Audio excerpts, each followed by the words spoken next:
Hi friends, welcome back to Lakshmi Akshaya channel. ఎలా ఉన్నారు friends? ఈరోజు మనం మునక్కాడ పప్పు ఎలా ప్రిపేర్ చేసుకోవాలో చూసుకుందాం. అంతకంటే ముందు నా ఛానల్ అయితే ఎవరైతే సబ్స్క్రైబ్ చేసుకోలేదో సబ్స్క్రైబ్ చేసుకోండి. ఇప్పుడు ఈ మునక్కాడ పప్పుకి కావాల్సిన ఇంగ్రీడియంట్స్ అయితే చూసుకుందాం. మునక్కాడలు ఇలా కోసి పెట్టుకొని నీళ్ళల్లో పెట్టుకోవాలి.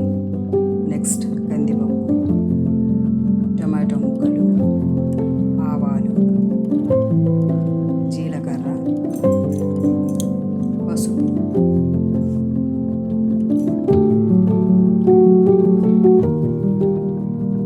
వెల్లుల్లి రెవ్వలు మనం ముందుగా కచ్చాగా దంచి పెట్టుకొని ఉండాలి. అలా అయితేనే ఫ్లేవర్ పప్పు పట్టి బాగా టేస్టీగా వస్తుంది. కరివేపాకు, ఎండుమిర్చి, మునక్కాడలు,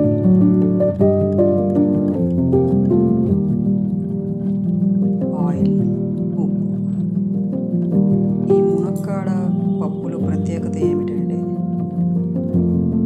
ఎవరికైతే ఉడుకుల నొప్పులు గట్రా ఎవరికైతే ఉంటాయో వాళ్ళు ఈ మునక్కాడ పప్పు తింటే కొంచెం వరకు ఉపశమనం అయితే కలుగుతుంది.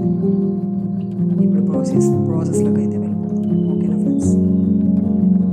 స్టవ్ వెలిగించుకొని కుక్కర్ని అయితే పెట్టుకుందాం.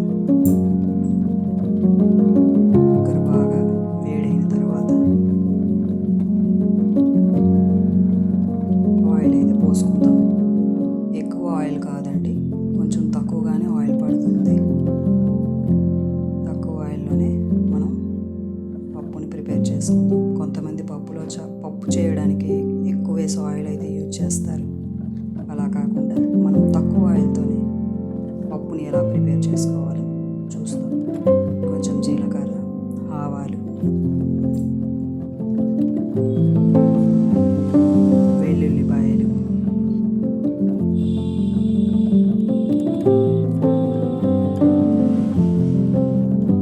వెల్లుల్లిపాయలు బాగా వేగాలండి. నెక్స్ట్ మనం కరివేపాకు అయితే వేసుకుందాం.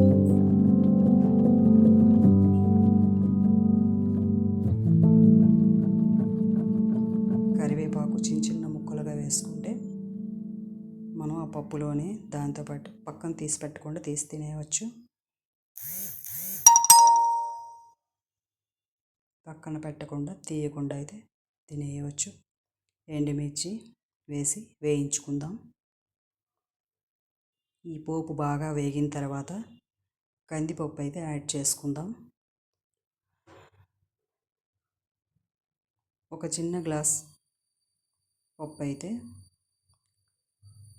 నలుగురు తినవచ్చండి. పప్పు ఎప్పుడు మనం వేయించిస్తే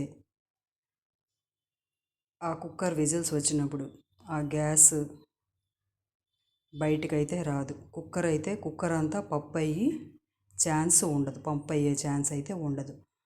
ఇప్పుడు టమాటో ముక్కలు అయితే వేయించుకుందాం.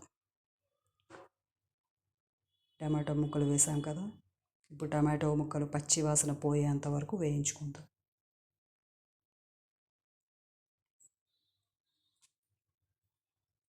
కొంతమంది ఏమిటంటే కందిపప్పు ముందుగానే ఉడకపెట్టి అది తాలింపు పెట్టుకుంటారు. నేనైతే అలా ఎప్పుడూ చేయను. కుక్కరు అంతా ఆ విజిల్ వచ్చినప్పుడు పొంగిపోయి కుక్కర్ అంతా పాడైపోతుంది. ఆ ఛాన్స్ అయితే మనం ఇవ్వకుండా ముందుగానే వేయించుకొని కందిపప్పు చేస్తే బాగా వస్తుంది. చిటికెడు పసుపు అయితే ఇప్పుడు వేసుకుందాం. సరిపడా ఉప్పు అయితే వేసుకుందాం.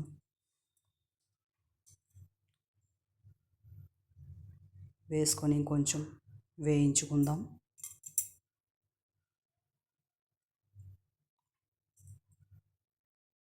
ఇలా ముందుగానే కందిపప్పు వేయించిస్తే మనకి వాటర్ వేసిన తర్వాత కప్పు అయితే పెట్టుకుంటాం కదా, మనకి ఆ కుక్కర్ విజిల్ వచ్చినప్పుడు పొంగిపోదండి. కరెక్ట్గా ఎగ్జాక్ట్గా క్లియర్గా అంటే నీట్గా విజిల్స్ అయితే బయటకు బయలుదేరుతాయి. ఇప్పుడు వాటర్ అయితే వేసుకొని కలుపుకొని మూత అయితే పెట్టుకుందాం.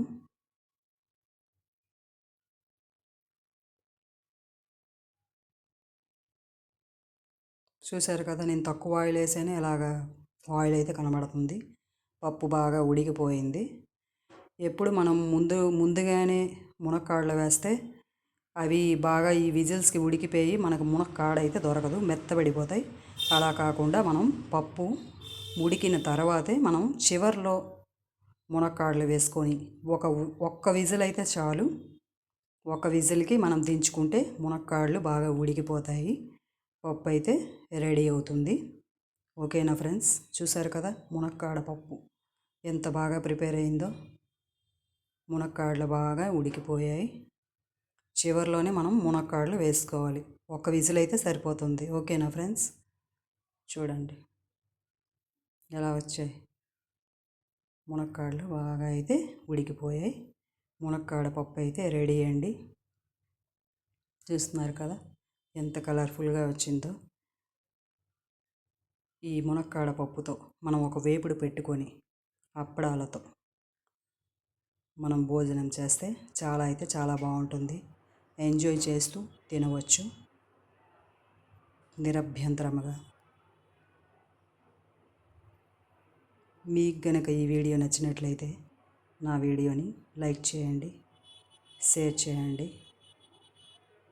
సబ్స్క్రైబ్ చేసుకోండి. నేను చేసిన మునక్కాడ పప్పు మీకు నచ్చిందా ఫ్రెండ్స్? మీకు నచ్చిందని అనుకుంటా. ఓకేనా ఫ్రెండ్స్, నేను మీ లక్ష్మీ అక్షయ ఛానల్. థ్యాంక్ యూ ఫ్రెండ్స్, ఉంటాను మరి ఇంకో మంచి రెసిపీతో